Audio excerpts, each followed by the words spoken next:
What's your advice to somebody who's trying to grind through it and not a lot of good things are happening for them right now? Patience, that's as Gary Vee would say. But no, literally, like, just having the patience that, like, to know that this is a long game. It's going to take a while. Like, you have to think in the macro, right? It's like, think 10 years ahead, like where you're going to be if you just keep going now every day. I'm actually glad I didn't go viral right away, because I wouldn't know what to do with it.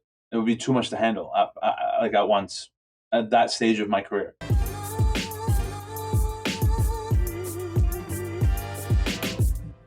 What's going on, everybody? Welcome back to My Social Life. This is the podcast where we teach you how to grow on social media by talking to people who have actually done it. People like NeemaNaz, who has over 500,000 followers on TikTok. And I cannot be more excited to have you on the podcast today. Neema, welcome to the show. Yeah, thanks for having me, man. Appreciate it. My pleasure, man. Where I want to start, before we get into TikTok and everything, I want to talk about comedy with you for a minute, because you've been on the comedy grind a lot longer than you've been on the TikTok grind. Like, you've been wanting to be a comedian for about 7-8 years now. Is that about accurate? Yeah. Pretty much, yeah. And I was listening to an interview you did, and it was someone who knew you previously. And they were saying, like, even from the beginning, you've been saying you're going to be one of the biggest. Like, from the get-go, when no one knew who you were, you always had this belief that I'm going to be one of the biggest. I'm curious where that belief comes from. Yeah, it's a good question. I feel like I get a lot of my drive from naturally in just within myself from my parents, because they came to Canada as immigrants like many years ago, like 30 years ago at this point. And just like the struggle they had to go through just to make things work in a different country at such a young age, pretty much around the age I am now, is insane to me. So just the fact that they provided so much, care for me and my brother over the years, and saw what they had to go through, the shit they had to deal with, and all that tenacity they had throughout the whole thing. Kind of just, it makes me want to work harder, because I want to help them out now. And, it's time for me to kind of, let them relax a little bit and do their thing. So a lot of my drive comes from wanting to kind of make my parents proud, but also for myself too, because I feel like there's nothing else I'm really good at in this world than make people laugh, and at least entertaining at the very least. So that's a lot of where it comes from. And you've had this knack to make people laugh for a long time, right? Yeah. Well, I mean, as a kid, I was always like the clown of my family, and within my friends and at school and everything like that, camp, everywhere you go, people always tell me, "Oh my God, you're so funny," or they would laugh around me a lot, and I realized, oh shit, I'm actually kind of funny.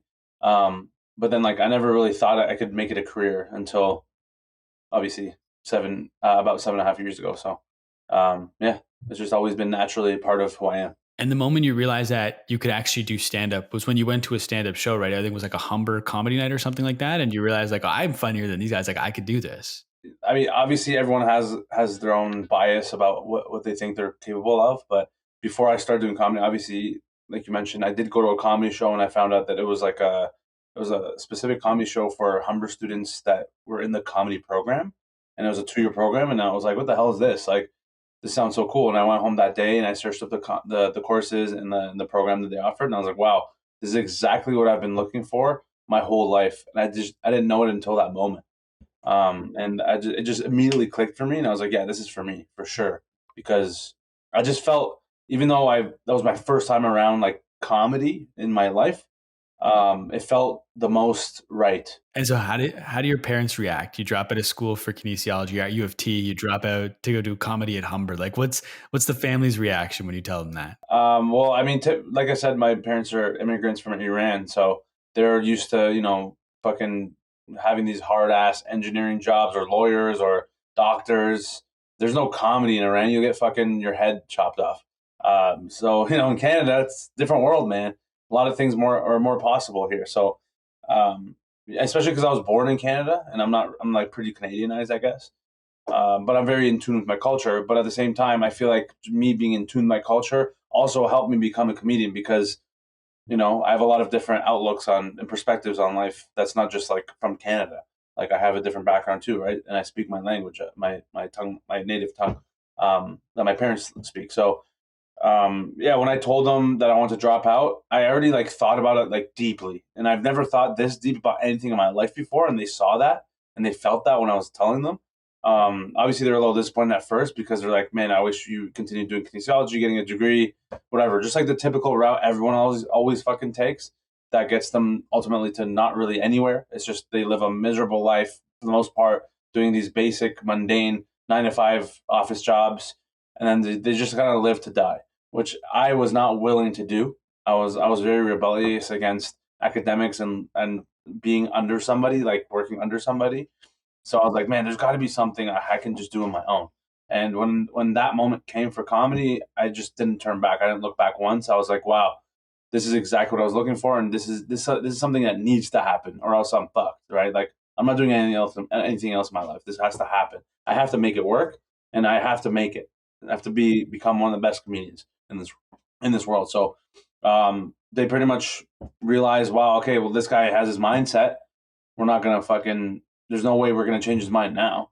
And so they kind of just had to accept it. And like I said, they were a little disappointed at first because they were like, "How are you gonna make money? How are you gonna do this?" Blah blah blah. But then ultimately, I'm very lucky to have them as parents because they're way more supportive than typically people from my culture and my background are about their kids and their futures. And so I'm very grateful to have them in my life and to have their support the way they have been supporting me this whole time. Because there's a lot of kids, especially some of my own friends and other people I know that are in this path, in this or try to get into this field or whatever. That's not the traditional, science or math route, and their parents just shut that shit down hard, and they make it like ultimatums almost. So just the fact that they kind of allowed that idea to happen really made it much easier for me to also just go much harder in my craft because I want to show them that this is really who I am and what I'm almost like destined to do. And that's pretty much what made them a believer after a while. Like now there's some momentum building for you, but for a while, like without that support from your parents, I know your brother's also your manager. And it's like that support from your family must have been huge in those early days when you're going to different, comedy studios around the city. You're getting bumped from shows, you're performing for a dog, right? Like That was a classic story. I'm glad you saw that. but so talk to me about that grind. Like what kept you going? Like you knew this was the thing you wanted to do, but for a lot of people, they think they find the thing that they want to do, but they come up to some resistance and it doesn't go. It's not, they don't skyrocket to the top in 6 months and they're ready to give up. But like you grinded. I really want people to understand that. Like you're having a moment now that's only just the beginning, but like there's a lot of stuff that happened before now. And I really want people to understand that like this isn't luck. Like you worked your ass off to get here. So talk about the grind you went through just in those early days of comedy. Man, no one believed in me from the beginning, really. Like, except for obviously a couple people around me that are my family and a couple of my friends. But a lot of people were like, when I told them, I almost felt embarrassed because they're like, they don't even know that this world exists. I had to make them believe that it exists and that I'm actually good at it. So that took a fucking while for me to kind of make happen. I started out just like trying new shit, man. Like I didn't know what I was doing really. I was just kind of just just trying to go forward somehow. So I started my YouTube channel as soon as I dropped out. I started posting weekly videos consistently, even though they were dog shit and just garbage videos. But at least I tried, right? And my whole motto from the beginning was like, I'm not gonna get better unless I just put myself out there, right? More and more. And so that's what really made it simple for me. As much as like the discouragement from others I felt, and just the doubt that I came across whenever I would tell someone I'm doing comedy or I'm a comedian. That really drove me even harder because I was like, man, you know what? I'm gonna fucking prove you motherfuckers wrong. I'm gonna show you what's good. And like there's that 10% dark energy, right? It's not all of it. It can't be your main driving force, but there has to be that 10% that's like, you know what? I'll fucking show you, right? So um, and I use that. I use that from within every day. Because especially when I dropped out, my dad was like, "If you're gonna do this, you better do it 100%." And that's what stuck with me from the very beginning. And no matter what happened along the way, I bombed. I performed in front of a dog. I cried on the way home on a streetcar with 7 crackheads yelling in my face. I just had to like do what I had to do and go through the punches in order to get to this point now where I'm like it's like night and day, right? It's like so much more improvement.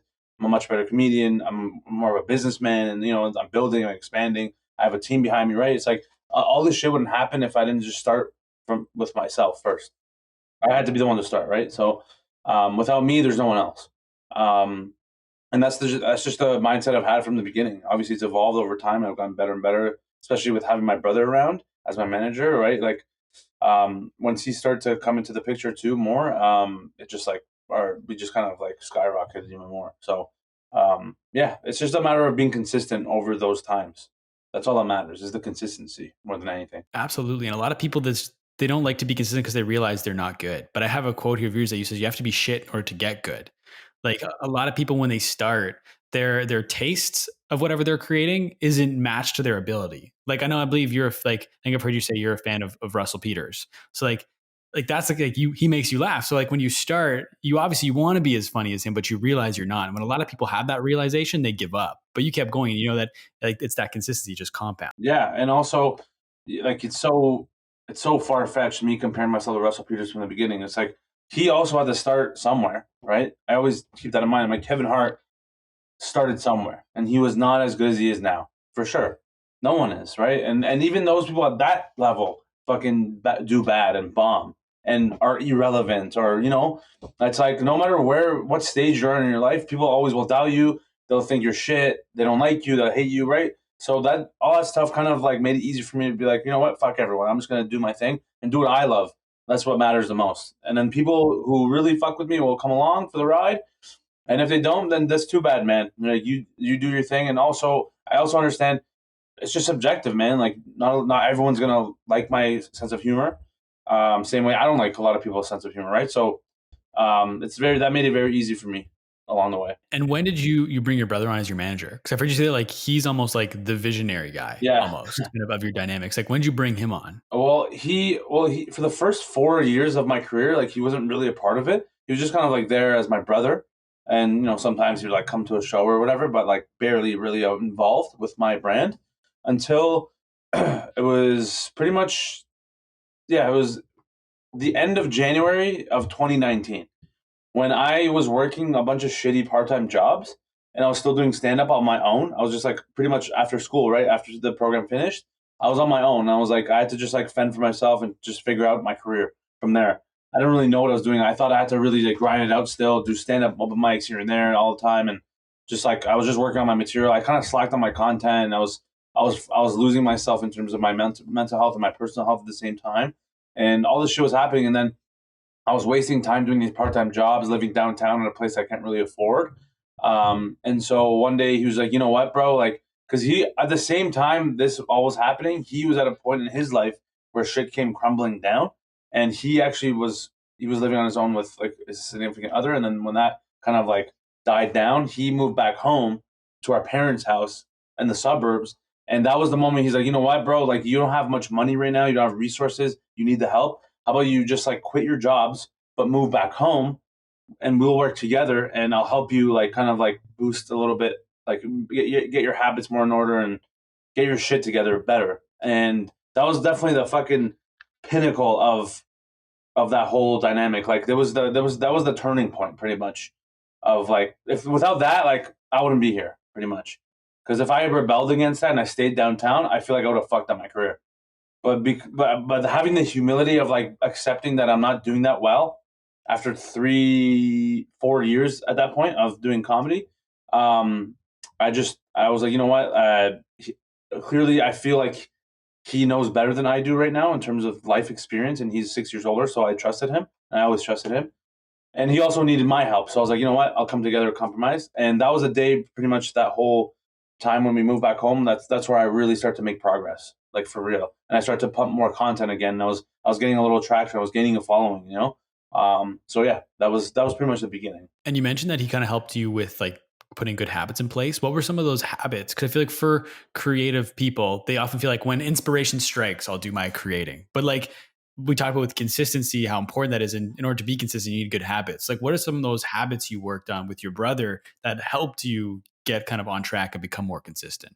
A lot of chaos was happening in my life in terms of my habits and my, like I said, my personal and my mental health, my physical, sorry, and my mental health, where I wasn't really taking care of myself. I wasn't taking care of my body, my mind, none of that.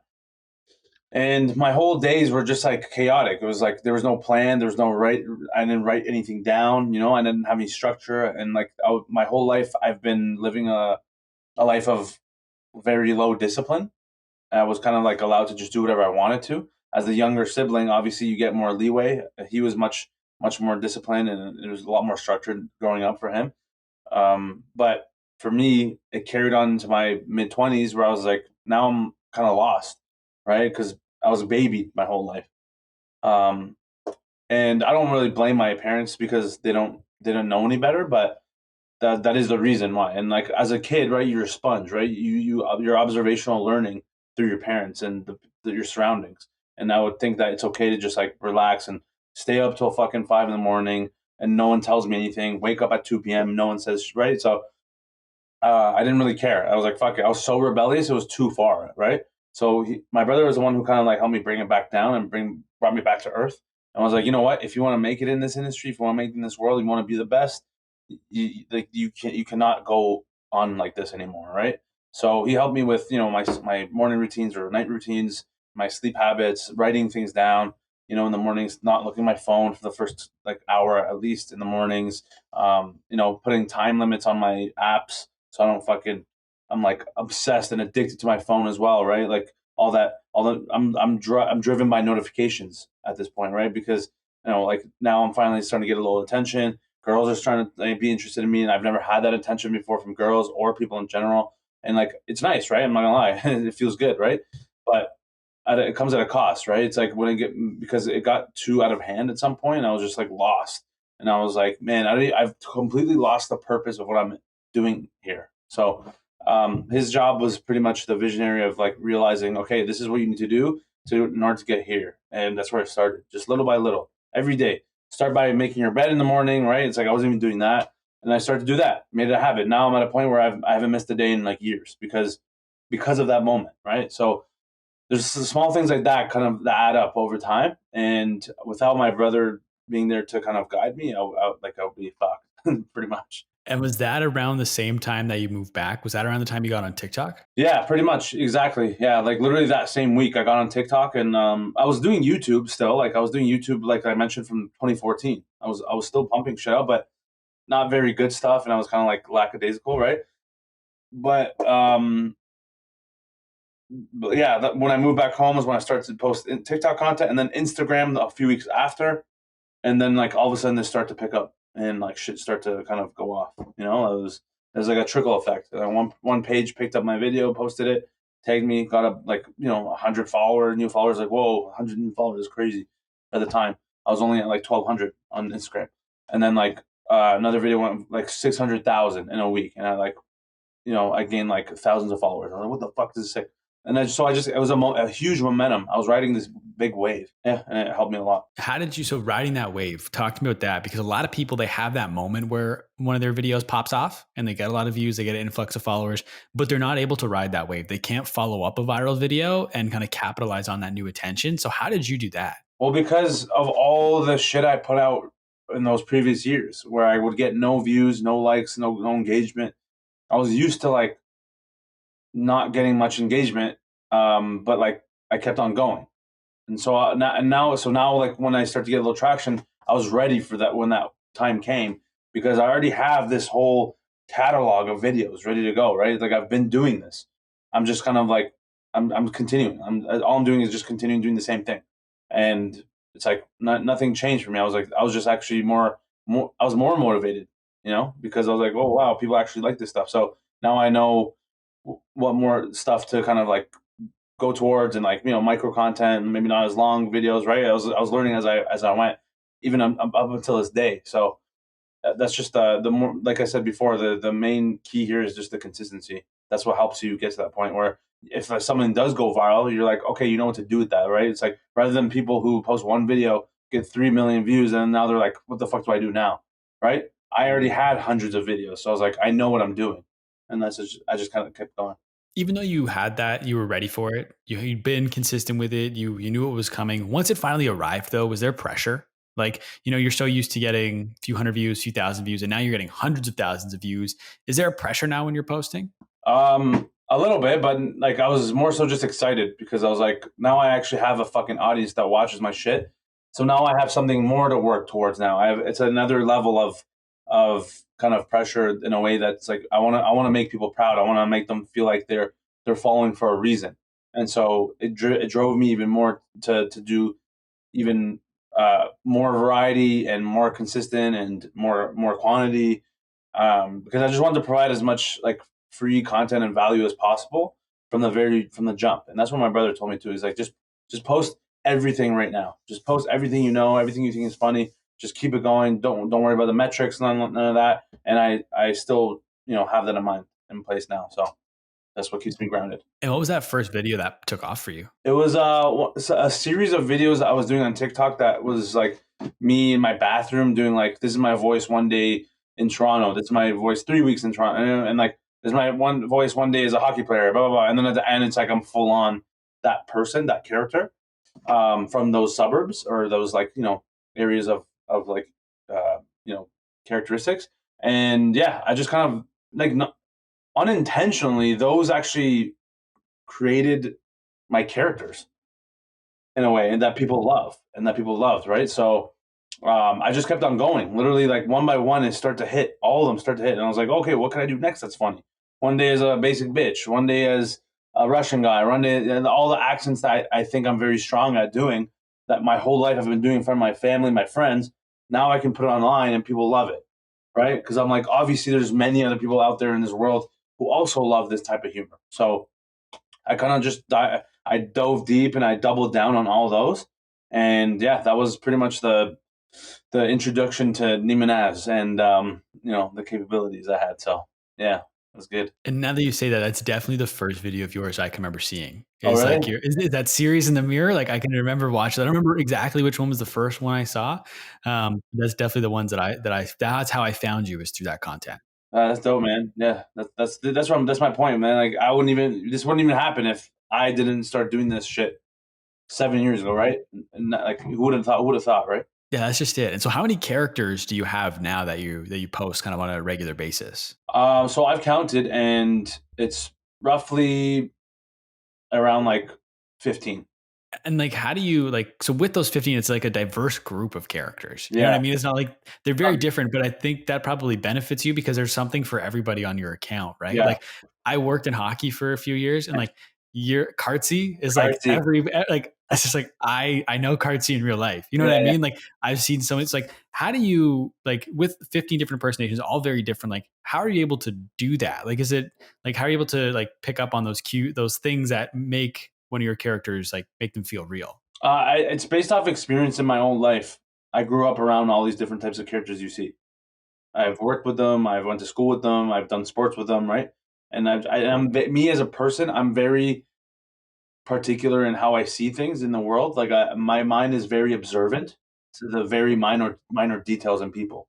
I'm very just naturally my brain works that way. Where I see someone for the first time, immediately I can do an impression of them probably if I wanted to, because just by how they look, how they move, their mannerisms, their voice inflections, everything comes down to that to the smallest detail. So yeah, it's very natural to me. It's very authentic, and that's why I like to. That's what I like to put out for the world to see is just my authenticity, because I feel like not a lot of people do that, and they kind of fake it or they I don't know exaggerate it. But I feel like everything I do is strictly just based off experience, and that's it. And is the Gary V impersonation, is that the one that's like, has that been your most successful of all the impersonations? I'd say on a metric level, yes. Like it's probably reached like a lot more people in different parts of the world for sure. Uh, But in terms of like popular characters and like things that define me as a person is more of like the GTA videos that I've done, or like videos that I've like characters that like the Cartsy or the Toronto Mans, or like Luca Marino, like my Italian character. It's like, or my Persian character. Like that's who I am, right? I'm literally making fun of all of my family members in one character, right? So that's truly who I am as a person, and I'm an extension of the people I've been around my whole life. So um, those are more like relatable to more people. But yeah, the Gary Vee ones is definitely like one of the more popular ones, where just like metric wise, a lot of more people have seen it, and it's also a favorite now. And I love doing it too. And I asked about Gary because I'm curious. I know you've signed with you have a voice agent, right? For voice acting. And Gary knows who you are. Like I know Gary's mentioned you, shared you out in different interviews and things like that. Is there ever thought process for you to somehow try and find a way to be one of the voices for one of his V friends? Because like that's his plan, is to build it out as like a character, right? Like, is that a thought you've had of like using your talents to work with Gary on his V friends NFT and the whole IP around that? I have not thought about that at all until you mentioned it. But yeah, I mean, obviously, I'd be down. Like that would be amazing. I would love to do that shit, but I don't know anything about it right now. But I have to just do more of my own research. But yeah, that's something I for sure would love to do. Is like eventually, I'd like to do more voiceover stuff for just other people or different characters, obviously, and TV shows, movies. But I'm sure one day it'll happen. You know, something might happen between me and him. And so, like with these characters, how do you come up with like you said it's inspired by people around you and the people you work with, you grew up with? Like, how do you decide when to incorporate a new character and how to incorporate a new character? I just go with how I feel and what I want to do in that moment or that week or that month. I get to a point where I'm like, okay, like this is pretty popular. This is hitting right now. Let me do a little more of this stuff right now, and then once I get tired of it, or I'm like, okay, it's time to change it up. I'll do a different one. Okay, what haven't I done in a while? Let me do that, bring it back. You know, it's like crowd favorites or even new ones, and then along the way, yeah, I'll sprinkle in new characters or impressions or jokes, just to keep it fresh. You know, so because I feel like at some point each one of those videos or characters or jokes will get old, and I understand that. So it's just up to me to innovate and just keep it moving, right? That's the whole game. And especially nowadays with people's attention spans being so low, you gotta just keep you gotta the rate at which people have to innovate has gone up way more, way higher. So that's it. Just got to keep going. A lot of people get discouraged at this stage of my career where I am at. People get discouraged even before, even less than my level I am now. People get discouraged very easily when they get a lot of hate comments or when something's not hitting properly or it's not like as good as before. You know what I'm saying? And I'm only human too. Sometimes I look at some of the metrics and well, like this video isn't hitting as much as it used to. So it's like obviously either people are kind of like over it or they're tired of it or it needs to expand, it needs to get go deeper into the character or whatnot, and that's it. And then you just have to keep trying. That's all it is. Like I'm at the point where I accept the fact that there are some characters I love doing that people just don't give a fuck about anymore. So yeah, you just have to keep going. And it's all about perspective, right? Like where you are now, like 6 years ago, you would have killed to be like, just to get like this many hate comments. I mean, there's just many people watching, you know what I mean? Like it's all about the perspective of like where you are versus where you started. And with filming the videos with the different characters, like I know when you do comedy, like you kind of have an idea in your head and you just kind of try to figure it out on stage almost. Like you don't script them as much as some other comedians do. So is that the same thing for your videos? Like you kind of have an idea of what you want to do, but you don't script them out. You just kind of turn the camera on and see what happens? Or is there a little bit more scripting when it comes to TikToks? Well, for stand up, I do script my stuff. I don't fully write them out word for word, but I have the beats in place to be like, all right, I know where to take it on stage while I'm talking. I've also rehearsed it like, just in real time on my own or in front of my friends or whoever. And so it's already in my brain. I'm like, okay, I know what to say, how to do it on stage, but I don't fully write it out. But everyone has their own style and own taste on stage, right? So some people just fully improvise, or they're just like off the top of their head. Some people have to write it exactly. I'm kind of in the middle. That's a sweet spot in the middle. But yeah, for my videos, I write down the idea I want to do, and for the most part, I will improvise it. But I'll also have like certain lines that I will include in the video, or certain type of angle I want to hit, or whatever it is. So it just depends on the video type. Some of them are a little harder for me to do in terms of the accent and impression. So I'll have to like actually script it out like exact. But the ones I'm more comfortable with, I already know where to take in. I just kind of do it as I go. And how many times are you posting? Once a day, twice a day? Like I know you're big in quantity over quality for the most part, right? Like what's your posting schedule like right now?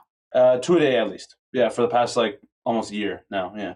And so are you recording those like just every day you're recording, or are you like every like Sunday you knock out like 10, 20 videos? Like what's your recording process look like? Yeah, I wish I could do 20 videos in a day on a Sunday. That'd be nice. No, I have actually done that before one time where I filmed 17 different videos in one day, but that was a lot. So that's not for every day. But yeah, no, I don't film every day. I do generally have a couple of days where I'll just film a bunch in one day, and then like have them ready, ready to post for the next few days, and then I'll film again when it's like time it's running out. All right, let me do some more. Or obviously the occasional time when I'm feeling like I want to film something, I'll just film anyway. Because sometimes like I'm not in the mood to film, and so I just like I'll just not film, or I am really in the mood, but I wasn't planning on filming, but I'll still film, right? So it just depends on how I feel. Generally, I do schedule it. I do make sure to like see what I'm working towards. Like I said before, right? I was living chaotically before all this shit, right? But now I have a planner. I write shit down in my book, and I plan out my days and my weeks and my months even ahead. So I know exactly what my deliverables are and what I need to do every week. Awesome. And then is there a detailed schedule for when you're going to post your content as well? Not really. I just kind of go off of like based off how my audience is and when they're online or whatever. I just kind of pick general times. I don't know. Like generally, the highest peak of my pages is like 2 p.m. or 8, 9 p.m. Um, sometimes in the mornings. It just depends on the day. But like, I just kind of post whenever now and see like what I just to try new times. You never know who you're gonna reach, right? At different times. Because, different time zones. People are in the Europe or South America, whatever. Um, but yeah, I just kind of off the top. I don't really like schedule the posting times. Yeah. And one of the big things with TikTok that everyone always talks about is the hook and how important the hook is. It's like, how do you hook your viewers in the first couple of seconds? So like when you're doing a character, it's not like you're on screen for 2 seconds, like, watch this if you want to grow on TikTok, something like that. You know what I mean? Like it's a little different for you. So like, how do you approach doing a hook on TikTok? It's mostly just by the title on the screen. I make sure to put the title that's catchy and pops up and pops out for the first 5 seconds of the video, 3 to 5 seconds, and so people can draw their attention to that thing. And then by the time they've read it, like they've already seen my character kind of do the dialogue or whatever. And then I don't know if they choose to stay, they'll stay. If not, then that's fine. But yeah, I just kind of like I just post whatever I think is funny, and I don't care. Like I don't worry about it too much. 'Cause I know like and even if people love it, within like a couple minutes they're gonna already forget about it. Like they've already watched 30 other videos, right? Because they're scrolling. So that kind of made it much easier for me to move on right away from my videos. As soon as I post it, I'm on to the next one already. So how then with that in mind, how do you build a brand? If they forget so quickly, how do you make sure that they do remember you in the end? So they might forget that video, but they'll never forget how they felt watching your video, right? When they associate my name or me or my face to like how they feel, they'll be like, "Oh, okay, yeah, he's a real guy. He's authentic. He's being himself. He's funny. He's trying. He's being consistent. Like people can see that shit. They can read through the screen, and I know that for myself and for other people as well. Like I see something like this person's not really comfortable on camera, or like they're trying too hard, or they're faking it, or whatever it is. But then there are other people who are just being strictly themselves, and I'm like, okay, I might not even like it, but I know that they're being themselves, and a lot of people do like it, and that's what really matters. That's what people will remember you for. How not what you said, but they'll remember you for how you made them feel. And that's just in general. That's with anything in life, right? It's like you'll meet strangers every day, right? Or you meet someone through a friend at a event or conference, and you might not remember what their name was or what they said to you exactly, but they'll be like, "Oh, you know what? That person was really nice, or that person made me laugh," or So same idea. And then like we talked about earlier with the consistency, it's like how you make them feel over and over again. And that's ultimately when they'll really start to like become a fan, not just a follower, is when you make them feel that certain way over and over again. Yeah, exactly. It's like repetitively, like doing the same thing in terms of like the same format, not the same material, but it's like you're hammering all these videos every day, and you're always popping up in their feeds and everywhere. People are sharing their videos. They're getting sent to those person. It's like they're seeing your face everywhere and all the time and every day. And it's like at some point they're like, all right, well, fuck. Like even sometimes people might not follow right away or laugh right away, but then the more they see your face, the more they see that you're trying and you're doing different things. And oh, this one is actually pretty funny. Then they'll be all right. You know what? This guy actually takes it seriously. Let me give it a chance. And that's when they become real fans. Yeah. I think that's part of like when you said they might not follow you right away. That's one of the beauties of TikTok I've noticed is like, and if I used to watch like a video, even going far back as Vine or on YouTube, like I might find a video I really like and I'll watch it, but then I'll forget who it was by and I can't find that person again. But like TikTok, if I watch the full video and I like and I engage with it, they'll start showing me that person's content again. So for you as a creator, is there like less pressure with trying to get someone to follow you off of one video because you know that if they like the content, they'll keep seeing it whether they follow you or not? Yeah, I don't even worry about that stuff. I just kind of put like I said, I just put my shit out and I move on. Like if they follow me, that's great. If not, then it's also great. It's like whatever. Like eventually, if they really want to follow me, they will follow me. And if they don't, then it is what it is. I can't control everything, right? There's something that's out of my control. What I can control is the quantity. Once again, right? So just keep putting yourself out there and making sure that people can see you like the most as much as possible, and that's all you can really control. And so with that in mind, then do you ever spend time looking at your analytics, or is that also one of those things you just don't even look at? Yeah, I do it more so to monitor like how I'm doing and what the general vibe is and general feeling of every video is, and then I kind of just like take it in my mind and I just keep moving and just keep trying different things and new videos and other videos, and that's it. So I don't, yeah, like sometimes I'll look at a video and it bombs and I'm like, ah, fuck, that sucks. But then I just like after a few minutes I'm like already over it. I'm like, all right, fuck it, what's the next video? And then I just, it's like it's a tough pill to swallow even to this day for me, like after all this shit I've been through. But it is what it is. Like once again, once I realize I can't do anything about it, I have to just keep going. And then, like, do you think that because you do, because it's not like a typical series where it's like part one, part two, part three, but because the characters are reoccurring, do you think that helps people become more comfortable with you because they really know what to expect? Because it's very similar type content every time. Yeah, for sure. That's why I like to create outfits for every character, the same outfit every time, because now like every time they see a video of like one of my characters and I'm wearing that certain outfit that they've seen before, they're like, oh, okay, it's this video, or oh, okay, I know this. I know where this is going. I know that what type of video this is going to be. I like this, and then like it's more comfortable, right? People love knowing. People love being. People don't like uncertainty, right? They like being certain. They like to know what's happening. Just it's a general like psychology thing, and for humans in general, I feel like people just want to know what's happening, and that makes them more safe and more comfortable, and then more able to enjoy the content and laugh and whatever, right? So, um, yeah, that's what I try. I try to like make guide it in that way. And do you remember the first time you got recognized in public? Yes, yeah, somewhat vaguely. There's a couple different times I think that that spark in my mind right now, but it was one time was in a mall. I was just walking, and then this like group of kids, like it was like I don't know, probably like teenagers at the time. Like one of them recognized me, like, oh yo, you're that guy from TikTok. What's up, man? Like whatever. And like they didn't even take a picture, nothing. It was just like, yo, I know you from TikTok, and they didn't even know my name, right? But they recognized my face, which was pretty cool. At that time, I was like, yo, that's sick. Someone recognized my face. Another time, I was in a different like city. I'm from Toronto. I was in Vancouver, and I was just playing basketball in a recreational gym. And this kid who was on the other team, he's like, "Yo, I've seen you on like Six Buzz, and Six Buzz was one of the first times I got reposted, one of my original videos." And so he didn't even follow me; he just saw me from like another page. But that was still cool. I was like, "Wow, I'm reaching different like cities and across the country. So dope." And now it was interesting to see like the progress of like how people recognize me from the beginning until now.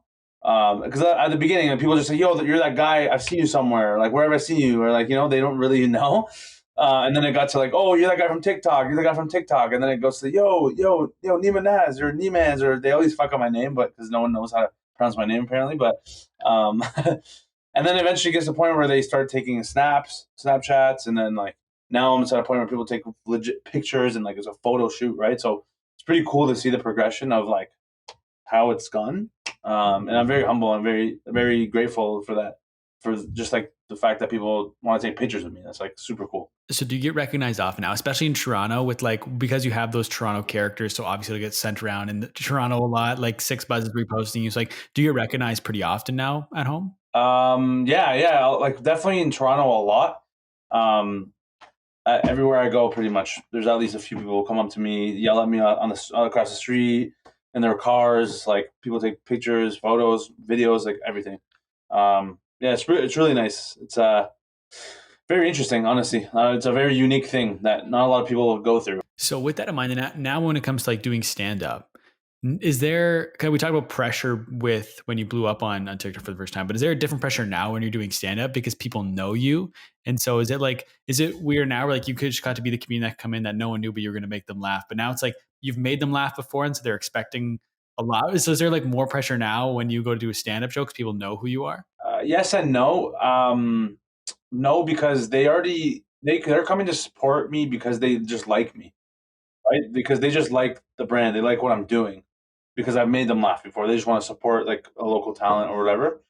Um, and it's nice in that way. I know like when I go on stage, I like either way I'll make people laugh, even if I'm shit or whatever. But I know I'm not bad, but also there is a little bit of pressure of like there's some people who don't even know I do stand up, or they've never been to a comedy show. They don't know what stand up is. They don't know how it works, right? So I have to be the one to be like extra professional and show that to those people the first time they see me on stage, which I try to do. I work very hard to like make sure people know like this is my main thing, like because stand up is my favorite things. Like nothing beats doing stand up for me. Um, and I want people to know like I'm a stand up comedian first before the content. Like even though I started at the same time back in the day, I generally did a lot more stand up than I did content early on. So there is a little bit of pressure of like, oh, I wonder how they're gonna feel after the show after I've done this set. Like, and but after the past few months of doing my own shows and I've been headlining and like it's been it's gone really well. People really enjoy their time, and even afterwards when they're come up to me and like we talk a little bit, people take pictures. One of the main things I hear now, which is really nice, is um, they didn't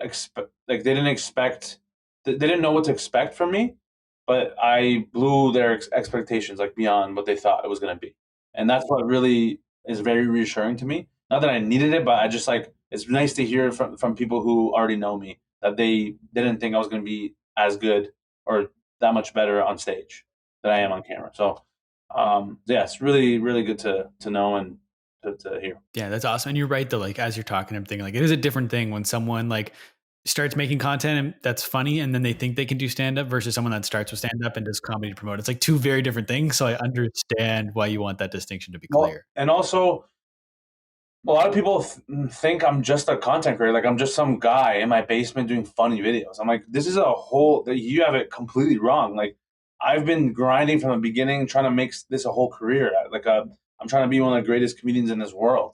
Like, I'm not just like I'm not doing it as a hobby. I take this very seriously. I do it professionally. Like, I treat it as a business.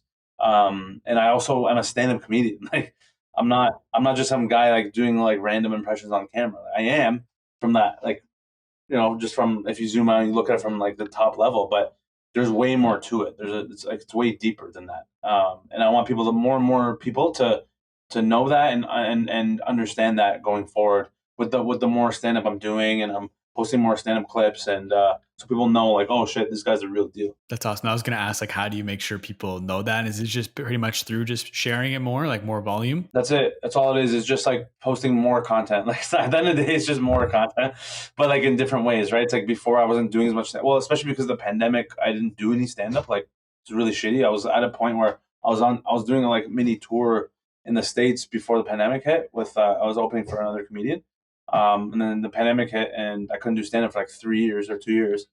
But now it's like pretty much back to normal now, so I can start hammering out all the stand up shows and I've been doing way more stand up now, which is nice. And I'm getting back on my feet and expanding my material. And I'm actually working on my fall tour in these next few months. So I'm doing like weekly shows all over, and it's nice to get that practice and film those videos and like take some clips from the shows that are like crowd work clips and post them on my social so people see oh like this is what he does. Like he seems very comfortable on stage or like oh because like even after posting all these stand up clips, there's still people who are like, "Oh wow, good for you, man, for getting into stand up." I'm like, bro, I've been doing this for 7.5 years, but I don't know. You can't expect everyone to know that, right? So you just have to keep going, and that's it. Like even if people think I'm new, then so be it. Like no one that's new is this fucking good. So I'll take it. I'll take it as a compliment. 100%. And when you say you're posting like cloud or crowd working clips, because like I was always curious with when it comes to doing comedy, like But especially leading into a tour, you don't want to share your material on TikTok because everyone's gonna have seen it already. It's like, what's that balance then of sharing like your best moments from your shows, but not wanting to give away too much that people still want to come and see your material? Yeah, you gotta hit them with previews, right? It's like you don't want to give away your whole bits, especially the polished bits that you've been working on for years. There's certain bits I'm doing for this tour that I've been doing for 5 years. Finally, it's like the best it could be, and that's what it takes though for like comedians. Like a lot of people don't know, it takes years to gather up like a proper 45 to an hour set of proper material that's like laughs the whole way through. So with the clips that I post online, obviously it's a faux pas to post clips that you're going to be doing, bits that you're going to be doing in the tour. So I post any crowd work I have that's like improv in the moment, like riffing with the audience or something that comes to mind, like just out of nowhere on stage, and I'll just say it and it's funny and people laugh. Just like things like that, I'll post like just to get people to be like, oh, okay, wow, he's actually pretty funny on stage, or oh, I'm intrigued, like I wonder what else he has, right? And that way, people are more inclined to come to the shows in person, watch me live, and then yeah, that's all it is. It's just like over time, just keep feeding people that content that like, oh, he's on stage now, he's doing live performance. We want people to see that more and more. I want people to associate me with live performance. So by the time the tour comes and I announce it, they're like, oh shit, yeah, I've seen like 20 different clips of him doing funny bits on stage. Let's go to his tour now. Let's go to the show and buy tickets, right? So And what's the process like of setting up a tour? Like, what does that look like? very jam packed, man. It's very busy. Luckily, I don't have to deal with it. My brother's the one handling all of it right now. Kudos to him, man. Shout out to him for taking care of it. I have a team behind me, like a couple of guys, but like they have different roles. So my brothers, so for now, before we get to Kevin Hart's level, we have to like, work with on this shit on our own for now. But yeah, he's been like planning the whole tour, like the dates, the venues, the podcast, or whatever we're doing to leading up, or where we're staying and flights, everything like that. So and it's been a hassle, honestly. Some places trying to like get booked for venues because like you never like people. We didn't know like people book venues like year in advance sometimes. Like it's like some venues don't want to hit, like they're already full. There's 6 holds on that night or this show or this venue, and they're like, holy shit, like who's performing at all these places this far in advance? So it's just a new thing that we're learning as we go. It's our first time ever putting on a tour, right? So, but it's pretty much almost set. There's about 16 different cities that we're doing across 3 weeks, and I'm filming like the last show is going to be in Toronto, which I'll be filming as a special, and I'm going to post it on YouTube for everyone to watch after, and then I'll start my new material after that. That's awesome, man. I'm so excited for that. Like, when do you think you're going to be announcing it? I think right at the beginning of June, so in a month from now. Cool. So hopefully, like by the time this episode comes out, it'll be like a week or so. Hopefully, a week or 2 week, maybe. Like this will come out end of May. So hopefully, by the time people are hearing this, I'm like it'll be That's right good. in Yeah, time for the announcement. yeah, for sure. Um, Yeah, which is awesome. But like, yeah.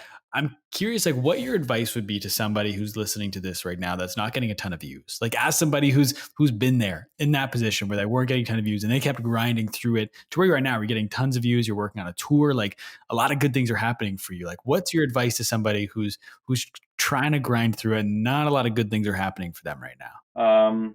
Fucking patience. That's as Gary Vee would say. Um, but no, literally, like just having the patience that like to know that this is a long game, and like just it's gonna take a while. Like you have to think in the macro, right? It's like think 10 years ahead, like where you're gonna be if you just keep going now every day. Like do a lot every day and wait for that. Just go for the long term. Because no one's gonna make anything happen short term in this industry, right? If you do, then you're gonna quickly fall off. I'm actually glad I didn't go viral right away because I wouldn't know what to do with it. It would be too much to handle like at once at that stage of my career. So I actually prefer to do shit and just be bad for years before you get good because then you build that thick skin, you build that like strong backbone when it does happen, when you do go viral or when you do get more popular, right? And it's a lot of good examples, like even like Russell Peters. He went first viral in 2005 on YouTube. But he was doing stand up for like 20 years at that point, I think, or 15 years, something like that. Same with Kevin Hart. After 20 years, he became famous, right? So it's like you just never know when it's going to happen. But the point is, the whole thing is fucked if you're not doing it out of pure love of the craft, right? So if you're not loving what you're doing, then there's no point. It's like you're all doing it for the wrong reasons, and that's what's going to make you fail ultimately. So as long as you're doing what you love and you're happy doing it, like just take your time, and it's like just try every day. That's all it is. Just be consistent. That's the number one lesson I've learned in this whole thing is just be consistent. That's all it is. And some days if you're not feeling it, then like just you don't have to force yourself, but get back into it, right? The day after, a few days after, just keep going. Don't ever stop. Don't give up. Don't take huge breaks. None of that. Like you have to sacrifice a lot of shit in order to make it happen. If you woke up tomorrow with like zeros across the board, like you just start over from scratch, how do you build it back up again? I start from ground zero, man. I start posting this shit I know works or that I love doing and that makes me laugh and just keep going. Like it is what am I gonna do? Fucking I can't cry about it. I probably will, but I'll still post it, right? You know, might be shitty for a bit, but I understand that I've also been through that before. So if I can get through that the first time, it's gonna be much easier for me the second time because now I have way more knowledge, I have way more resources, I have better people around me, I have there's like endless things, right? So and I also know things can become obsolete. The apps can become obsolete. That's just like Vine, and all of a sudden you're done. You're gone. You're nobody. So that's like I'm comfortable with that. I'm okay with that because I'm like, you know what? Eventually, people will find me again. Just from all the value I've provided over the years and all the practice I've put in, all the fucking shit I've gone through just to get to this point. Eventually, I'll be rewarded for my efforts. I don't know where or how, but somehow it'll happen. And for you to like, I have another quote of yours here that you said like, "There's no end game. It's a forever process." And so like knowing that probably allows you to move differently than someone who's trying to be big by the end of the year. Yeah, exactly. It's because you never know, right? Like I said, it could take 20 years, or it could take 10 years, 5 years, but everyone's on their different path. I don't know when my path is or how long it'll take, but to get to that point where I'm comfortably touring and you know, just like I don't have to worry about any financial issues or this and that. Um, you know, I just strictly out of the love of the game and what I'm doing every day. I don't even care if I'm broke for however much longer. It's like I've already been broke my whole life, but now I'm at least doing what I love and it makes me happy. So what's the difference? Like who cares, right? It's like I've never had a reference above this before. So even if it takes me another 10 years or 20 years, it's like I'm still having fun. Like this is way better than anything else in this world that I could be doing. So And like also, even if you do start making some money and you have to take a step back to grow even further, like you've done that in the past. And so like now this is like you're okay to take those risks because a lot of people they get comfortable and they don't want to take risks anymore because they know what life's like on their side. But you're able to take those risks now. you know, even at the beginning, I think it's actually easier to take more risks at the very beginning. The more you're in this flow and the more you grow, it's harder to take those risks because more people are involved, more money's involved. You know, it's tougher. You have to make more smarter decisions. You have to get more efficient with your time and your days and everything, right? So, um, I'd say taking risks is the most important thing at the very beginning. Just try as many things as you can that you think is worth it or that you like or that's good for your brand or whatever you're doing. So, because eventually it gets to the point where now I'm so busy now where it's harder for me to take like risks that are like that doesn't have to do directly with my comedy, right? It's like I don't know, maybe musical comedy could have been a huge thing, or because I love music too. I love dancing. I love singing. I do eventually want to incorporate like musical comedy and you know drumming. I'm a drummer too, like to my acts and like my content, right? So, but I'm at a point where it's like I have to double down on the things that are working now, and then eventually when it's like you get to that point where you're like that guy, then you can start introducing more shit right on the side, and then that's how you expand. As you continue to have more and more success, how do you balance enjoying your success and kind of celebrating that success, but also not settling at the same time? So I actually look at what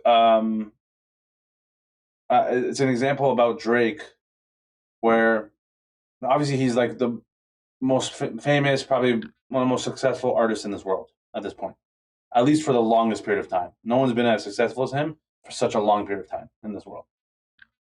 If he were to stop in 2016 when he dropped his Views album or whatever the album was that was big, like like he could have stopped. He could have stopped if he wanted to, right? Because he was still the top. He was still the best. But even him, he's like, nah, you know what? Like, why would I stop when I can still make this other album, which he did, and then another album after that that also was huge. So it's like, where does it end, right? It's like you can't, like, just because you hit a milestone doesn't mean that, like, you made it. That's it, right? It's like, what, you're gonna stop? Like, if I'm gonna sell out a stadium in Toronto, like, my career's over. Like, no, like, I want to sell out more stadiums, more longer periods of time in this country, in this state, in this continent. You want to keep expanding, right? It's like that's the whole point. There's no one pinpoint for me that means I'm gonna stop. Like I said, it's a forever process, right? Forever journey. As long as you love it, then just keep going. Like, but it's when you start to like not be in love with it, that's when I guess you should stop. But I don't know. Everyone's different. How often do you look back on the whole journey? You know, back to that guy that was going all over Toronto, getting bumped from shows, just trying to get on stage, performing for a dog, dropped out of school to where you are now. We're 500,000 followers on TikTok. You're lining up a tour. Things are going well for you. Like, how often do you look back on the journey? Many times, man. I pretty much almost every day, because I always remember where I came from and how I started. Especially when things go wrong now, I have to always look back into where I started and be like, well, look at where I am compared to where I was. This is way better. So just don't worry about it and just stay focused and keep moving.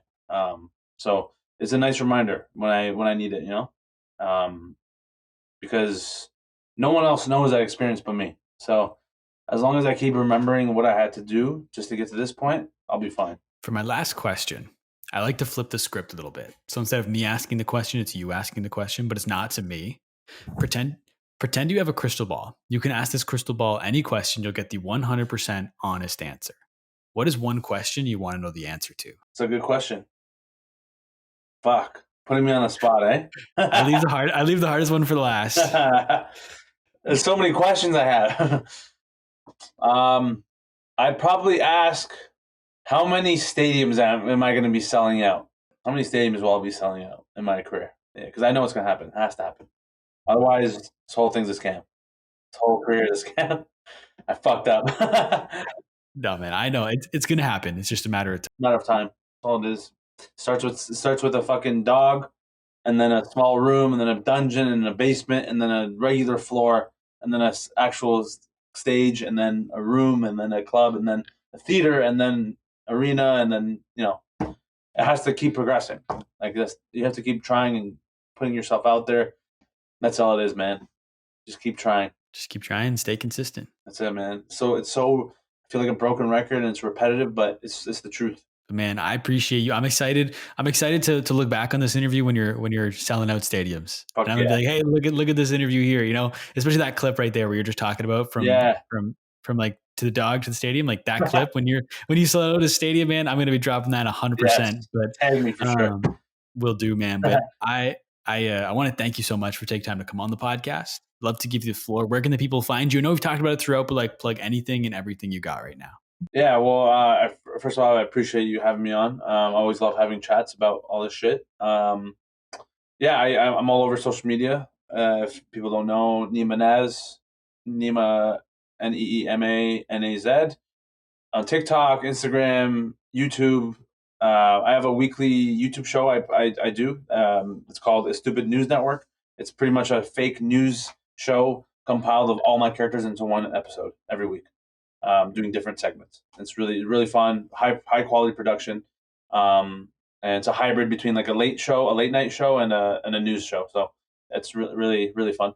So that's on my YouTube channel. And then, yeah, I'm working on my fall tour, my first ever stand-up tour. That's going to be 16 to 70 cities across the country in Canada. We'll be releasing those dates beginning of June, I believe. So just stay tuned to all my socials, and that's it. Daily content as per usual, man. I don't fuck around. At least twice a day. Awesome, man. Well, make sure everything's linked in the show notes down below so people can find it.